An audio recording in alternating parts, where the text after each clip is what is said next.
হৃদয় রেখে যেতে চাই। বড় উপলক্ষে আজকে আমি কি আয়োজন করছি।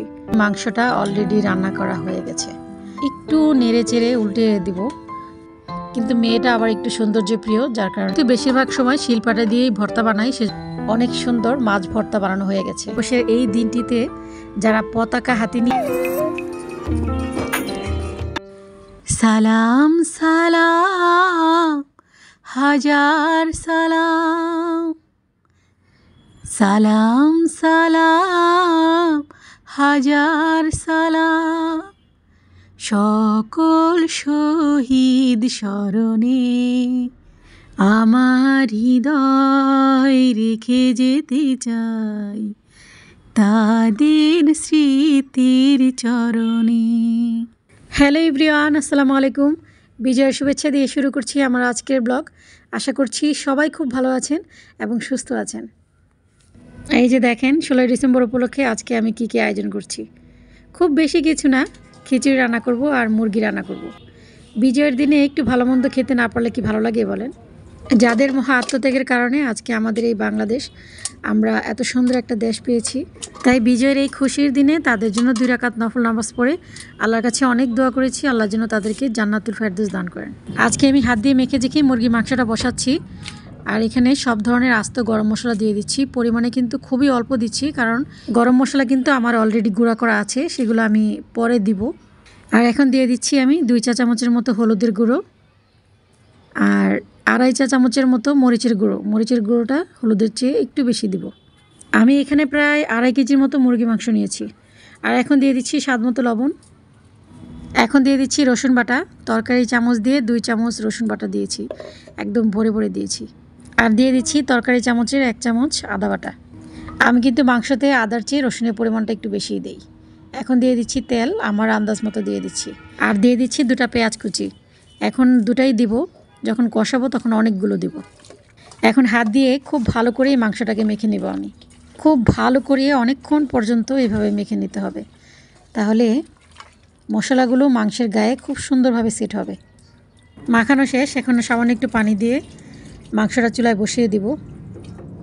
আপনি যদি মনে মনে চিন্তা করেন যে কোন মাংস রান্নাটা সবথেকে বেশি মজার হয়, হাতে মাখানোটা নাকি কষিয়ে রান্না করলে, সেটা আমি বলবো যে দুটাই ভালো লাগে, যদি আপনি সব ধরনের মশলা একদম ঠিকঠাক মতো দিতে পারেন। তাহলে আমার হাতে বানানো এই পতাকাটা আপনাদের কাছে কেমন লেগেছে অবশ্যই কিন্তু কমেন্ট করে জানাবেন। এগুলো ছোটো বাচ্চাদের কাজ, আর আমি বুড়ো বয়সে এগুলো করছি।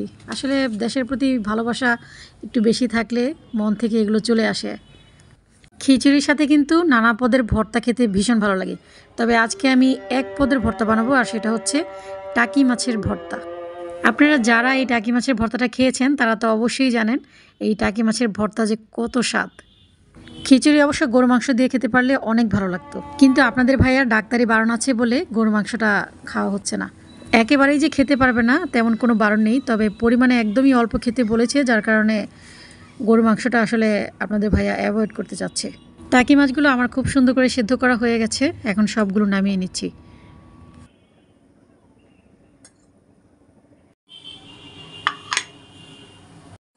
আজকে আমি মুরগির মাংস নতুন আলু দিয়ে রান্না করছি। আমার ছেলেমেয়েরা কিন্তু আলু খেতে খুব ভালোবাসে, সেজন্য আমি মাংসতে সবসময় আলু ব্যবহার করি।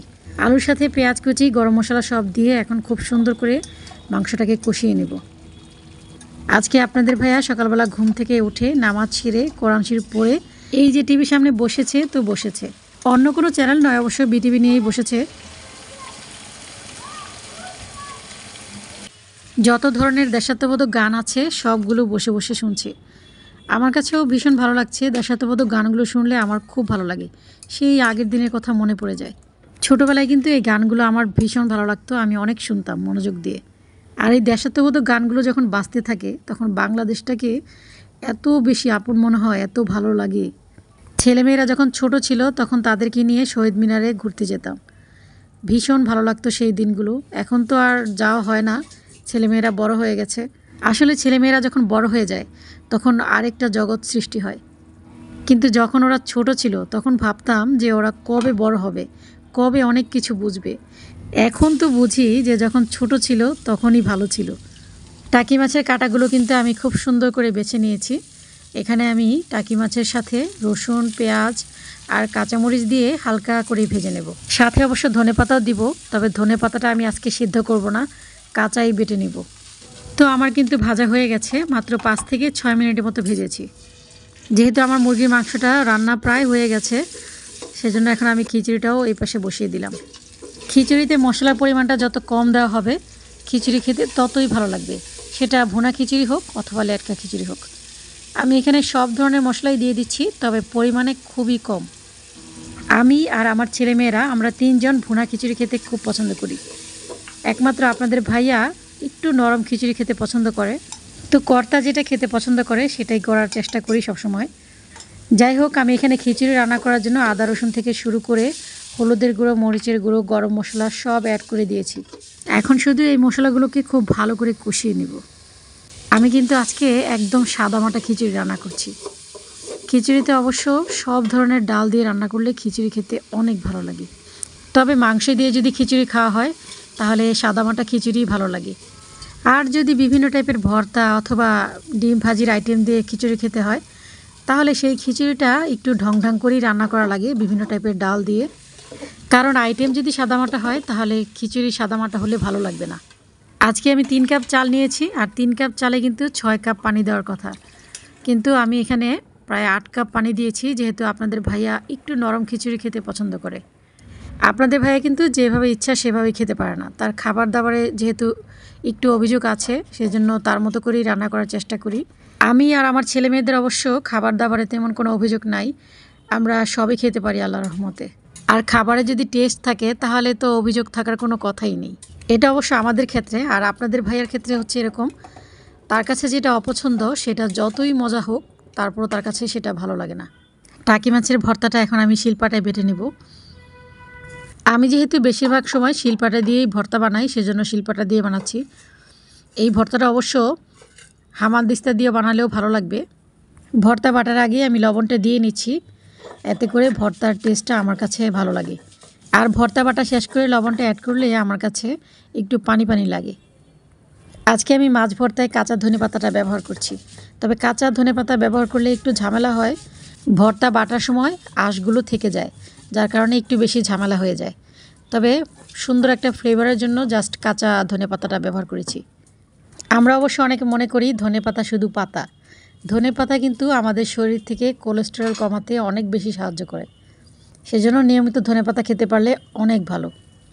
আমি তো প্রায় কাঁচা ধনেপাতার ভর্তা খাই। খুব সুন্দর একটা ফ্লেভার বের হয়েছে ধনেপাতার। তো যাই হোক, ফাইনালি আমার খিচুড়ি দিয়ে খাওয়ার জন্য অনেক সুন্দর মাছ ভর্তা বানানো হয়ে গেছে। এই যে দেখেন, দেখতে ভীষণ ইয়াম্মি লাগছে, খেতেও অনেক ভালো লাগবে। এদিকে আমার মুরগির মাংসটা অলরেডি রান্না করা হয়ে গেছে। এই যে দেখেন, খুব সুন্দর একটা ফ্লেভার বের হয়েছে। আর এদিকে খিচুড়িটাও আমার রান্না করা হয়ে গেছে অলমোস্ট। এখন এই খিচুড়িটাকে আমি একটু নেড়ে চেড়ে উল্টে দিব, যাতে আর একটু ভালো করে হয়, কারণ আপনাদের ভাইয়া খিচুড়ি নরম না হলে একেবারেই খেতে চাইবে না।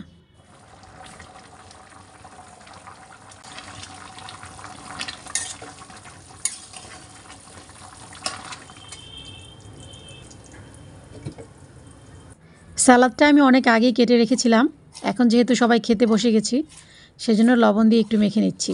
হয়ে গেছে আমার মাখামাখির পালা শেষ। আমার মেয়ের জন্য প্লেটটাকে এখন আমি সুন্দর করে ডেকোরেশন করে দিচ্ছি, কারণ আমার মেয়ে এইভাবে প্লেট সাজিয়ে দিলে তার নাকি খেতে অনেক ভালো লাগে, সেজন্য তার জন্য একটু কষ্ট করে হলেও সাজিয়ে দিতে হয়। আর আপনাদের সাথেও শেয়ার করা হয়ে যাচ্ছে। আমার ছেলের প্লেটটা অবশ্য এভাবে সাজিয়ে দেওয়ার কোনো প্রয়োজন পড়ে না, কারণ তার একটা হলেই হয়, কিন্তু মেয়েটা আবার একটু সৌন্দর্য প্রিয়, যার কারণে ওর জন্য একটু সুন্দর করে সাজিয়ে দিতে হয়। কেমন হয়েছে আমার প্লেট সাজানোটা? আসলে মেয়েরা কিন্তু একটু বেশি সৌন্দর্য প্রিয়, তাই না? খুবই সিম্পল খাবার দাবার দিয়েও যদি প্লেটটা খুব সুন্দরভাবে ডেকোরেশন করা যায় তাহলে খাবারে কিন্তু আলাদা একটা তৃপ্তি আসে। তবে যারা পরিমাণে একটু কম খাবার খায় তারা কিন্তু এভাবে প্লেট ডেকোরেশনটা খুব পছন্দ করে। খাবার দাবার শেষ করে হাতে একদমই সময় ছিল না, তো এইভাবে আমি বাংলাদেশের পতাকা মাথায় নিয়ে এখন আপনাদের সামনে চলে এসেছি গাইস। আমাকে কেমন লাগছে আমি জানি, খুব বেশি একটা ভালো লাগছে না, একটু কালো কালো দেখা যাচ্ছে। কোথাও তো বের হতে পারবো না, কোথাও ঘুরতে যেতে পারবো না, তো মনের শান্তি মেটানোর জন্য জাস্ট ঘরের ভিতরেই আমি লাল সবুজ পরে বসে আছি। তবে যাই হোক, আজকের এই সুন্দর দিনটাতে যদি আমি একটু লাল সবুজ নাই পড়তে পারতাম, তাহলে মন থেকে আমি কখনোই স্যাটিসফাইড হতে পারতাম না। তো মনের তৃপ্তির জন্য হলেও আমি আজকে লাল সবুজ পড়েছি। এখন আমার কাছে মনে হচ্ছে বিজয় দিবসের এই দিনটিতে যারা পতাকা হাতে নিয়ে পুরো গ্রাম চষে বেরিয়েছে, আমি তাদেরই একজন। যাদের মহা আত্মত্যাগের কারণে আমরা এত সুন্দর একটা দেশ পেয়েছি, তাদের জন্য তো মন থেকে অনেক দোয়া থাকবে, আল্লাহ যেন তাদেরকে জান্নাতুল ফেরদৌস দান করেন। আমার আজকের ভিডিওটি আপনাদের কাছে কেমন লেগেছে অবশ্যই কিন্তু কমেন্ট করে জানাবেন। আর যদি ভালো লেগে থাকে তাহলে প্লিজ একটা লাইক করে দিবেন। আর আজকে আমার এই সবুজ সাজে আপনাদের কেমন লাগছে সেটাও কিন্তু কমেন্ট করে জানাবেন। তো আজ এই পর্যন্তই, ফিরে আসবো নতুন আরেকটি ব্লগ নিয়ে। সেই পর্যন্ত সবাই ভালো থাকবেন, আমার জন্য দোয়া করবেন। আল্লাহ হাফিজ, আসসালামু আলাইকুম।